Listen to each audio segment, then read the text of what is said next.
So ధరించుకోవలసిన కవచము ఏంటి అని ఆలోచిస్తే విశ్వాసము, ప్రేమ.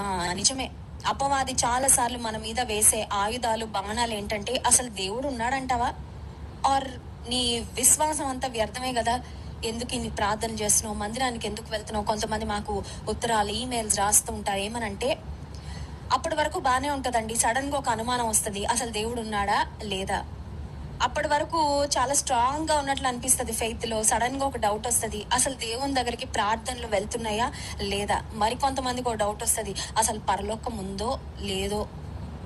అపవాది వేసే బాణాలు లేక ఆయుధాలలో ఒక ప్రాముఖ్యమైన ఆయుధం ఏంటంటే సందేహము అనే ఆయుధం. ఈ ఆయుధానికి చాలా మంది పడిపోయారండి. ఒకప్పుడు స్ట్రాంగ్ గా ఫెయిత్ లో ఉన్న వాళ్ళు కూడా విశ్వాసం తగ్గిపోయి అనుమానాలు, సందేహాలు పెరిగిపోవడం వల్ల వాళ్ళు విశ్వాస పోరాటంలో ఓడిపోయారు. అందువలన మనం విశ్వాసం అనే కవచాన్ని ఎప్పుడు రెడీగా పెట్టుకోవాలంట. విశ్వాసం అనే కవచం సన్నగిలిపోతా ఉంటే మళ్ళీ దాన్ని మనం రెడీగా సిద్ధపరచుకొని విశ్వాసం అనే కవచాన్ని నిత్యము మనము ధరించుకోవాలి. ఎక్కడ విశ్వాసం ఉంటుందో అక్కడ సందేహము ఉండదు, ఎక్కడ సందేహం ఎక్కువ ఉంటుందో అక్కడ విశ్వాసానికి చోటు లేదు.